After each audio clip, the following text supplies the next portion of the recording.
নমস্কার, হেসেল রোজগারে আপনাদের স্বাগত। আজ বানাবো বাদশাহী কাতলা। রোজ একঘেয়ে মাছের ঝোল না খেয়ে এই রেসিপিটি ট্রাই করুন। খুব সহজে এই রেসিপিটি বানানো যায়। মোটামুটি সবই আমাদের হাতের কাছে থাকে। পোলাও, ফ্রাইড রাইস বা সাদা ভাতের সাথে এই মাছের রেসিপিটি দারুণ লাগে। চলুন রেসিপিটা আপনাদের সাথে শেয়ার করছি। এর জন্য আমি এখানে 4টে কাতলা মাছের পিস নিয়েছি। মাছগুলোতে 1 টিস্পুন ভিনিগার মাখিয়ে কিছুক্ষণ রেখে দিতে হবে। ভিনিগার মাখানোর জন্য মাছের যে একটা গন্ধ থাকে সেটা চলে যায়। কিছুক্ষণ বাদে মাছের পিসগুলো ধুয়ে নুন মাখিয়ে নিতে হবে। যেহেতু গ্রেভিটা হোয়াইট কালারের হবে তাই হলুদের ব্যবহারটা করব না। এবার গ্রেভির জন্য 2টো পেঁয়াজ নেব।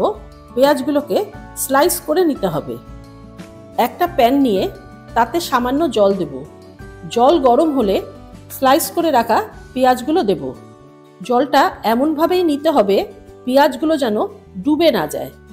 তারপরেতে 1 টিস্পুন চারমগজ, 1 টিস্পুন কাজু আর কয়েকটা কিশমিশ, মোটামুটি 10-12টা কিশমিশ তো লাগবেই।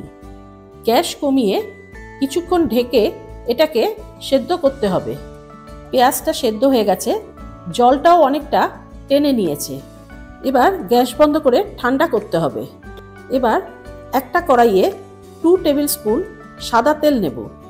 তেলটা গরম হলে মাছগুলো ভেজে নিতে হবে। মাছটা খুব কড়া করে ভাজা হবে না, গ্যাস কমিয়ে হালকা ফ্লেমে ভাজতে হবে। মাছগুলো সব ভাজা হয়ে গেছে। পেঁয়াজটা ঠান্ডা হয়ে যাওয়ার পর মিক্সিতে যে সেদ্ধ করে রাখা পেঁয়াজটা সেটা পেস্ট তৈরি করে নিতে হবে। তারপর এর মধ্যে 3টে রসুনের কোয়া, রসুনগুলোকে আমি স্লাইস করে নিয়েছি, আর 1 ইঞ্চি আদা স্লাইস করে নিয়ে ওতে দেব। তারপর ফাইন পেস্ট তৈরি করে নিতে হবে। আমাদের পেস্ট তৈরি। এবার মাছ ভাজার তেলেই 2টো তেজপাতা, 2টো এলাচ আর 1 ইঞ্চি দারচিনি সম্বার দেব। কিছুক্ষণ ভাজার পর সিদ্ধ করে রাখা যে পেঁয়াজের পেস্টটা সেটা দিতে হবে। এবার ভালো করে কষাতে হবে। মিক্সিতে যেটুকু মশলা লেগেছিল সেটা জল দিয়ে ধুয়ে কড়াইতে দিয়ে দেব। এই কষানোর সময় 4-5টা মতন কাঁচা লঙ্কা পেস্ট করে ওর মধ্যে দিতে হবে। ঝালটা আপনাদের স্বাদ অনুপাতে দেবেন। আবার ভালো করে মশলাটাকে কষাতে হবে।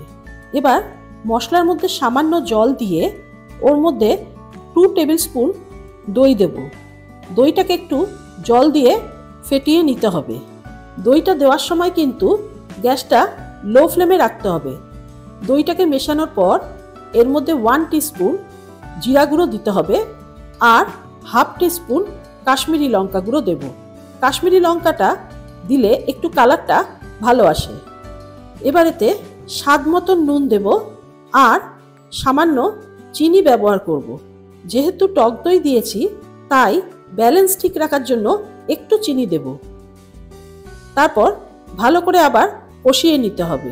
কষানো হয়ে গেলে যতটা ঝোলের প্রয়োজন ততটা জল দেব।